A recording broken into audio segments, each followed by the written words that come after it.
Presented by Namuna Music. Mixed by SP Nitish.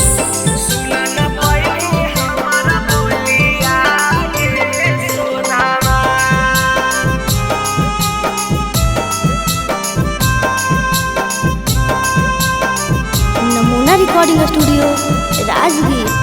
हेगे उठत जहिया टोलिया हमें मार ले गोलिया के सोनामा। उठत जहिया टोलिया हमें मार ले गोलिया के सोनामा। सुन न पाई हमारा बोलिया के सोनामा। सुन न पाई हमारा बोलिया के सोनामा। उठत जहिया टोलिया हमें मार ले गोलिया के सोनामा। उठत जहिया टोलिया हमें मार ले गोलिया के सोनामा। सुन न पाई हमारा बोलिया के सोनामा। सुन न पाई हमारा बोलिया के सोनामा।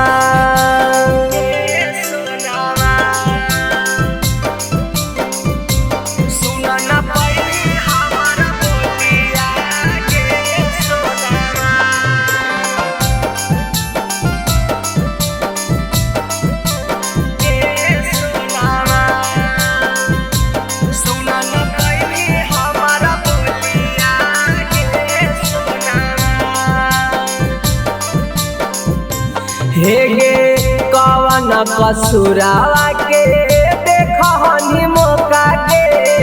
प्यार करके हमारा के बेहकी धोखा के।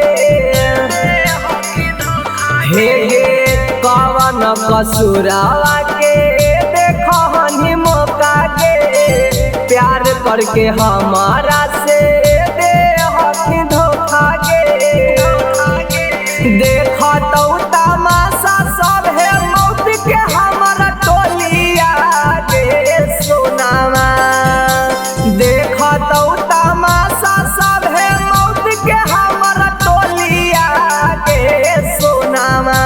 सुन न पाई हमारा बोलिया के सोनामा। सुन न पाई हमारा बोलिया के सोनामा।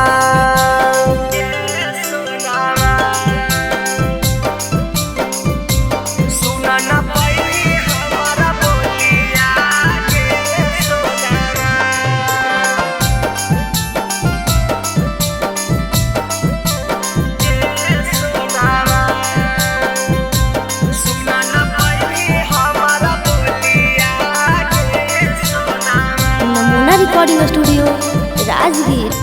हेगे छुट्टी सभे लोग छूट जैते परिवार गे। एको बेरी कहीं नहीं मन में विचार गे। हेगे छुट्टी सभे लोग छूट जैते परिवार गे। एको बेरी कहीं नहीं मन में विचार गे। हेगे पिंचू पिपिनवा के आहट पूरा गूंजत गलिया के सोनामा।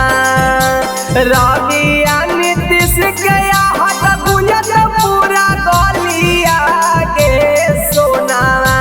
सुन न पाई हमारा बोलिया के सोनामा। सुन न पाई हमारा बोलिया के सोनामा।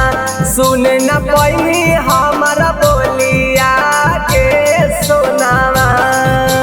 Presented by Namuna Music.